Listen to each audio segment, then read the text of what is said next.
Hello everyone, welcome back to Coding Hunt. मेरा नाम है जतिन और मैं आ चुका हूँ सीएसएस का ट्यूटोरियल लेके आया। तो यार हमने एचटीएमएल का पूरा कंप्लीट कर दिया है। ठीक है, आप जाके देख सकते हो चैनल के अंदर। अभी हम स्टार्ट करने वाले हैं सीएसएस। ठीक है, तो यार सीएसएस क्या होता है पहले मैं आपको बता देता हूँ थोड़ा सा। तो देखो यार, कोई भी हम वेब पेज बनाते हैं, फ्रंट एंड डेवलपर है जो वेब पेज बनाता है या फिर हम लोग बनाते हैं। ठीक है, तो क्या करना पड़ेगा हमें, वेब पेज के अंदर कोई भी मतलब एलिमेंट लाना है, कुछ हमें पैराग्राफ लिखना है, हेडिंग्स लिखना है या फिर बटन लेना है, वो सारी चीज़ हम ला देंगे एचटीएमएल की मदद से। ठीक है, पर यार मुझे सीएसएस लाना हो तो सीएसएस क्या काम में आएगा कि उसको स्टाइल करेगा। जैसे बॉर्डर की विड्थ कितनी होनी चाहिए, बॉर्डर का कलर क्या होना चाहिए या फिर टेक्स्ट का कलर क्या होना चाहिए, टेक्स्ट की साइज़ कितनी होनी चाहिए, ये सारी जो चीज़ें हम डिसाइड करते हैं वो लिखते हैं सीएसएस की मदद से। तो यार सबसे पहले मैं क्या करूँगा, मैंने VS कोड भी इंस्टॉल करके दिखा दिया एचटीएमएल वाले में, आप जाके देख सकते हो। मैं ना VS कोड इंस्टॉल कर लिया। अब मैं अपना फोल्डर ओपन कर रहा हूँ। इस फोल्डर को मैं करने वाला हूँ VS कोड के अंदर ओपन। तो यहाँ पे मैं करता हूँ ओपन विथ कोड, तो मेरा फोल्डर ओपन हो जाएगा VS कोड के अंदर। ठीक है, अब मैं यहाँ पे करने वाला हूँ एक न्यू फाइल। तो यार हमें बनाने की जरूरत पड़ेगी HTML की फाइल, तो मैं लिख रहा हूँ CSS। ठीक है, css1.html ऐसे लिख देता है। ओके, ये मेरी बन गई HTML फाइल CSS के लिए। अब मैं इसमें लगाने वाला हूँ बॉयलर प्लेट कोड। यार ये कैसे करता है, एक्सक्लेमेशन मार्क लगा के एंटर करना है हमें। VS कोड के अंदर मुझे बॉयलर प्लेट कोड मिल जाएगा।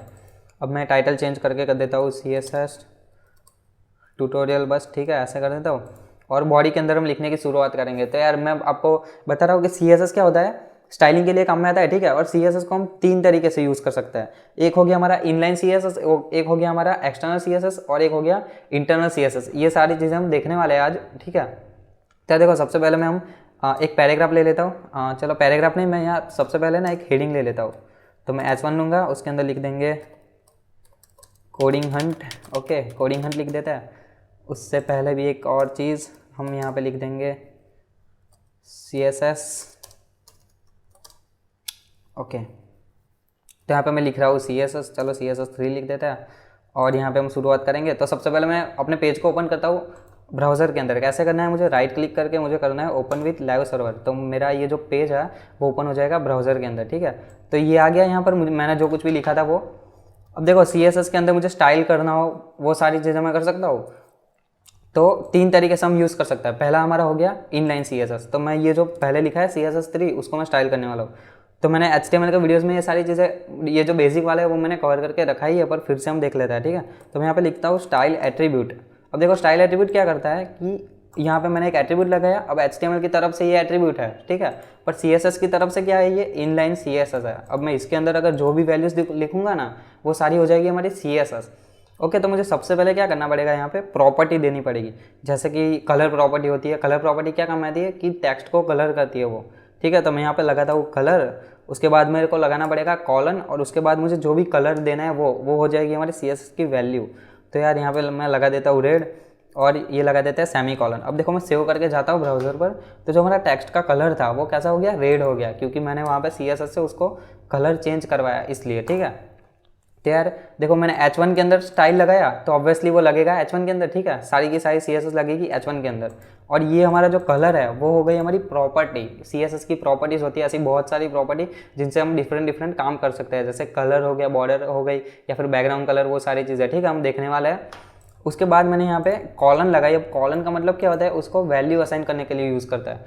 जैसे आपने अगर कोई प्रोग्रामिंग लैंग्वेज पढ़ी हो या फिर आपको थोड़ा सा नॉलेज हो तो हम इक्वल्स टू का यूज़ करता है वैल्यू असाइन करने के लिए, कि भाई कोई वेरिएबल के नाम, कोई वेरिएबल के अंदर कोई वैल्यू असाइन करनी है हमें तो इक्वल्स टू करके हम यूज़ करते हैं। ठीक है, पर यहाँ पर क्या होगा, CSS के अंदर कॉलन से होगा। तो बस वही काम है हमारा कि भाई कलर प्रॉपर्टी के अंदर रेड हमारी वैल्यू लगा दो। ठीक है, तो ये वैल्यू असाइन कर दी। उसके बाद मैंने लगाया यहाँ पे सेमी कॉलन। यार सेमी कॉलन भी बहुत ज़रूरी चीज़ है।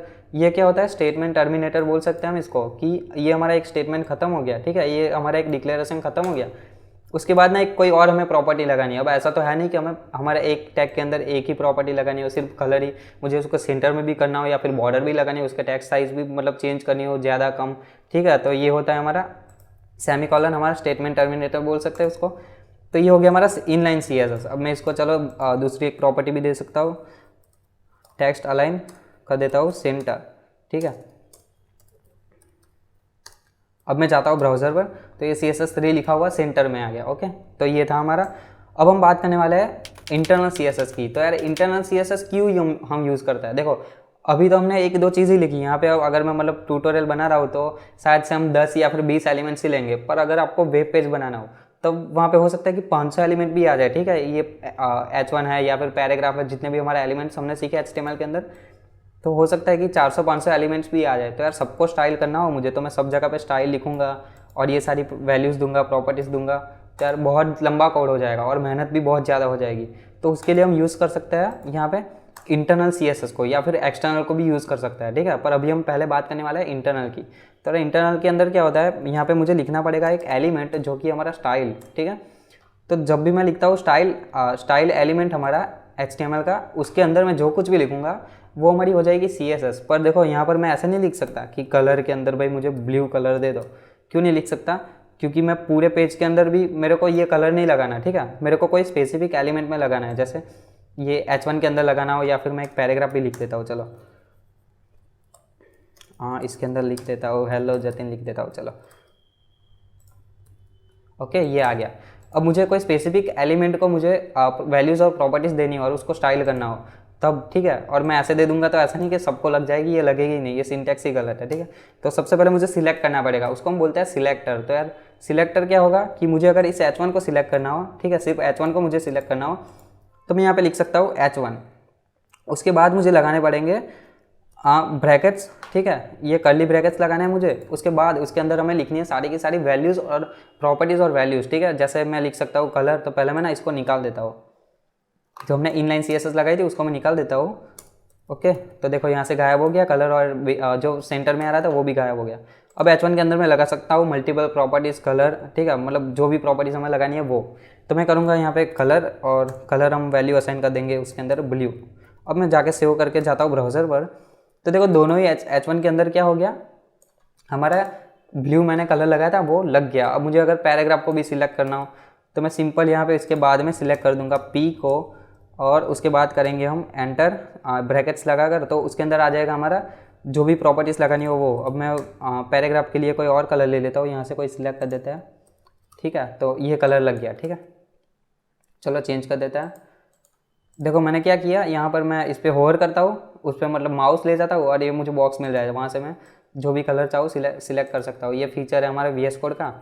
ठीक है, तो आपने VS कोड इंस्टॉल किया तो इसको भी यूज़ कर सकते हो। तो यहाँ पर देखो ये कलर मेरा आ गया। ओके, तो ये था हमारा कलर प्रॉपर्टी।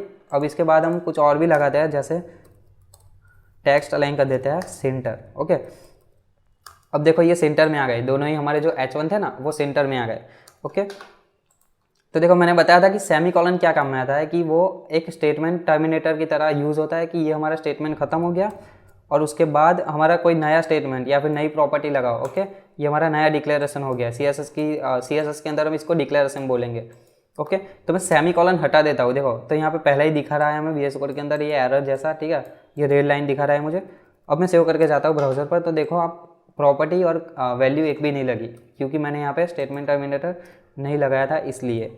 अब देखो मैं लगा देता हूँ सेमी कॉलन और फिर जाता है, तो ये हमारी प्रॉपर्टी वैल्यूज़ लग गई। ओके, तो यार अब देखो मैंने अभी आपको बताया कि इसको हम बोलते हैं, ठीक है, ये कलर और टेक्स्ट अलाइन हमने कर दिया। अब इसके बाद मैंने ये भी बता दिया। चलो पैराग्राफ में भी एक और वैल्यूज ऐड कर देता है, तो उसके लिए मुझे करना पड़ेगा, नीचे की तरफ जाएंगे और बैकग्राउंड कलर भी ले लेते हैं। चलो बैकग्राउंड कलर हम कर देते हैं इसको नीचे। ओके, इसको नीचे जाना है और ऐड कर देंगे हम, कौन सा करें, रेड। ओके, रेड कर देता है और यहाँ से सिलेक्ट करके कोई भी चेंज कर देंगे हम। ओके, मैंने ग्रीन सा लगा दिया, तो देखो इसमें बैकग्राउंड कलर भी लग गया। ओके, तो ये था। अब यहाँ पे मैंने अगर H1 को सिलेक्ट किया तो क्या हो गया था कि दोनों ही सिलेक्ट हो गए, पर मुझे किसी एक को ही करना हो तो तब हम क्या कर सकते हैं। तो हमने HTML के अंदर देखा था हमारा क्लास एट्रीब्यूट देखा था। ठीक है, तो वही हमें यहाँ पे काम में आने वाला है। तो मैं H1 को दे देता हूँ यहाँ पे एक क्लास, पहले वाले को मतलब एक क्लास दे देता हूँ और इसमें लिख देता हूँ फर्स्ट। हम चाहे वो उसको क्लास दे सकते हैं। क्लास मतलब एक तरीके का नाम ही देख लो कि उसको हमने ये नाम दिया और उसको सिलेक्ट करके हम CSS देखें। तो मैं इसको कॉपी करता हूँ नाम को, फर्स्ट को, फिर यहाँ पे डॉट लगाना पड़ेगा मुझे, और सेम प्रोसेस मैंने बताया था कि इसको हम बोलते हैं सिलेक्टर। ओके, तो ये हो गया हमारा एलिमेंट सिलेक्टर, जो डायरेक्ट एलिमेंट को सिलेक्ट करता है। और जो मैं क्लास डॉट लगा के करूँगा, मैंने लिखा डॉट फर्स्ट, मतलब इसका मतलब हो गया कि ये हमारा क्लास सिलेक्टर है, और वो डॉट लगा के किया ना तो फर्स्ट नाम का जो क्लास है ना उसी को सिलेक्ट करेगा और उसी के अंदर ये हमारी वैल्यूज़ देगा, ठीक है। तो मैं इसमें कर देता हूँ बैकग्राउंड कलर। तो यार बैकग्राउंड कलर में कर देता हूँ, यहाँ से कोई भी सिलेक्ट कर देता है, ठीक है। तो चलो ये कर देता है, फिर मैं जाता हूँ सेव करके ब्राउज़र पर। तब देखो ये रेड टाइप का कोई मैंने कलर किया था वो सिलेक्ट होके यहाँ पे लग गया, ठीक है। अब मुझे क्या करना है, इसमें और भी प्रॉपर्टीज़ देनी है। मैं सबसे पहले ये इसको निकाल देता हूँ, जो हमने डायरेक्ट एलिमेंट सिलेक्टर लिया था उसको मैं निकाल देता हूँ, ठीक है। तो ये लग गया। अब इसको टेक्स्ट अलाइन सेंटर किया था वो भी निकल गया, और कलर भी लगाया था वो भी निकल गया। अब यहाँ पर भी मैं दे सकता हूँ मल्टीपल प्रॉपर्टीज़। तो इसमें मैं कलर कर देता हूँ, वाइट कर देता है, चलो थोड़ा बेटर लगेगा। फिर मैं सेव करके जाता हूँ तो ये आ गया वाइट। अब मैं उसको टेक्स्ट अलाइन सेंटर भी कर सकता हूँ। तो टेक्स्ट अलाइन मैं कर दूंगा सेंटर। टेक्स्ट अलाइन सेंटर से क्या हो गया, वो जाएगा हमारा सेंटर में जो भी हमने टेक्स्ट लिखा था वो, ठीक है। तो ये हो गया हमारा। अब हम आईडी से भी सिलेक्ट कर सकते हैं। आईडी भी हमने कवर करके रखी है HTML के अंदर। यार आईडी भी होता है, आईडी का मतलब है सबसे पहले आइडेंटिफायर। ओके मैं ये इसको निकाल देता हूँ। ओके आईडी का मतलब है आइडेंटिफायर, तो मतलब एक एलिमेंट की एक ही आईडी हो सकती है, ठीक है। तो मैं इसको आईडी देता हूँ, आईडी दे देता हूँ, सेकंड दे देते हैं चलो, या फिर हम फर्स्ट भी लिख सकते हैं। देखो क्योंकि ये भी फर्स्ट है और ये भी फर्स्ट है, पर क्या डिफरेंस है इसमें, ये क्लास है और ये आईडी है, तो सिलेक्ट करने की मेथड भी अलग है। जैसे हमने ये ले लिया एलिमेंट सिलेक्टर, ये ले लिया क्लास सिलेक्टर, इसको बोलेंगे हम आईडी सिलेक्टर। तो यार आईडी सिलेक्टर कैसे यूज़ कर सकते हैं, यहाँ पे मुझे लगाना है हैज़ और उसके बाद उसका नाम लिख देना है। मैं करूँगा फर्स्ट, ओके, फिर लगाएंगे ब्रैकेट्स और उसके बाद अंदर लिखेंगे हम सारी की सारी प्रॉपर्टीज़। तो यार मैं यहाँ पर भी कर देता हूँ बैकग्राउंड कलर। चलो इस बार कोई अलग सा कलर लेता है, ओके ये कर देता हूँ, और इसका कलर रख देंगे ब्लैक। तो है ही बाय डिफ़ॉल्ट, मैं ना इसको थोड़ा सा चेंज कर देता हूँ और ओके ऐसा कुछ कलर रख देते हैं। अब सेव करके जाते हैं ब्राउज़र पर। तो देखो इसमें कलर लग गया और बैकग्राउंड कलर भी लग गया। इसको भी कर देते हैं टेक्स्ट अलाइन सेंटर, थोड़ा बढ़िया लगेगा। तो मैं इसको कर देता हूँ टेक्स्ट अलाइन सेंटर। तो ये भी हमारा हो गया टेक्स्ट अलाइन सेंटर, ठीक है। तो आई होप आपको समझ में आ गया होगा। एलिमेंट सिलेक्टर हमने किया, आईडी सिलेक्टर किया, और ये हमारा क्लास सिलेक्टर भी कर लिया, ठीक है। तो ये सारी चीज़ आपको समझ में आ गई होगी। अभी हम बात करने वाले हैं एक्सटर्नल CSS की। अभी हमने क्या कौन सी की थी, इंटरनल CSS की बात की थी, ठीक है। अब हम एक्सटर्नल CSS देखेंगे। तो एक्सटर्नल CSS के लिए मुझे बनानी पड़ेगी एक फाइल। अब देखो एक्सटर्नल CSS की भी क्यों ज़रूरत पड़ती है, क्योंकि CSS का कोड ना HTML के कोड से भी ज़्यादा होता है। जैसे यहाँ पर एक ही एलिमेंट है हमारा H1, ठीक है, तो उसको हमने मल्टीपल प्रॉपर्टीज़ दी। अभी तो हमने एक H1 को 3 प्रॉपर्टीज़ और वैल्यूज़ ही दी, पर कभी हो सकता है कि 10-10 वैल्यू देनी पड़े। तो ऐसे तो हमारे मैंने बताया कि 400-500 एलिमेंट भी हो सकते हैं या फिर 1000 भी हो सकता है, जैसी वेबसाइट उस पर डिपेंड करता है, ठीक है। तो CSS का कोड कितना लंबा हो जाएगा, कितनी लाइन्स आ जाएगी। तब हमें अगर मतलब कुछ चेंजेस करने हो या फिर हम कोड ही लिख रहे हैं तो बारी बारी थोड़ी ना CSS में स्क्रॉल करके ऊपर आएंगे फिर वापस जाएंगे, ये सारी चीज़ें हो सकती है ना।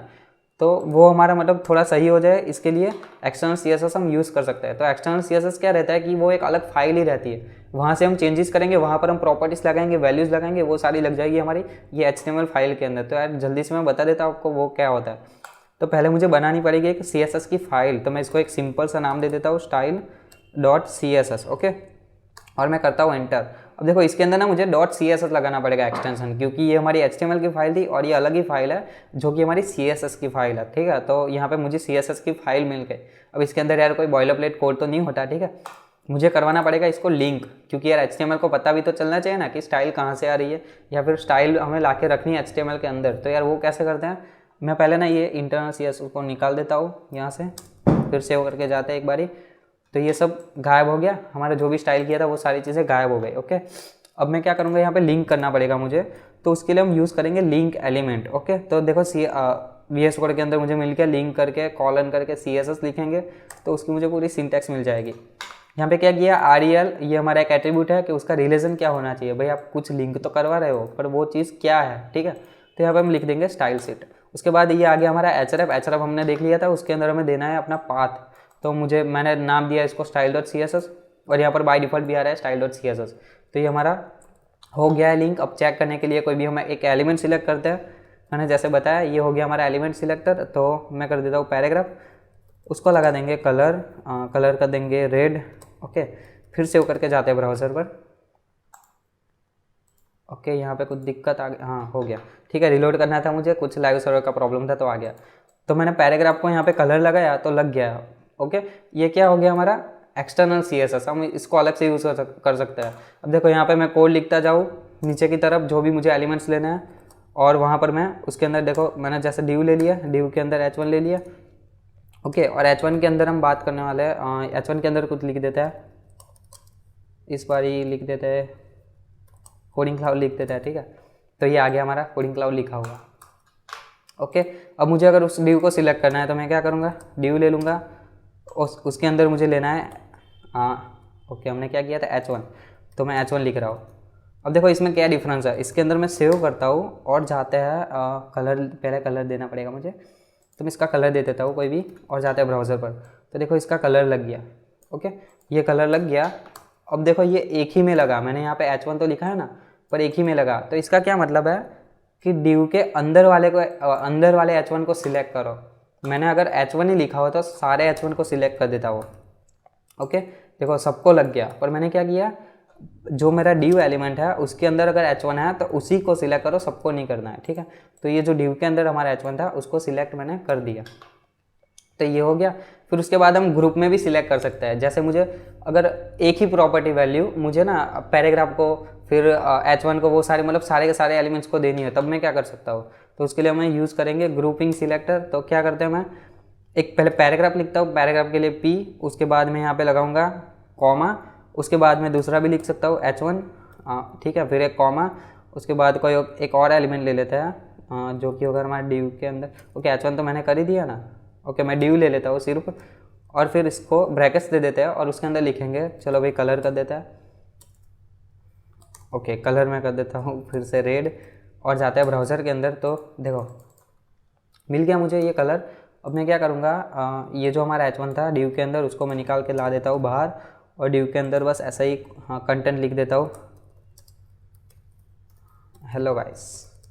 ओके, तो देखो मैंने div के अंदर भी div को भी सिलेक्ट किया था, तो उसके अंदर जो भी कंटेंट है उसको भी कलर लग गया। तो ये सारी प्रॉपर्टीज हम ग्रुपिंग सिलेक्टर से कर सकते हैं कि ग्रुप में सिलेक्ट कर दिया।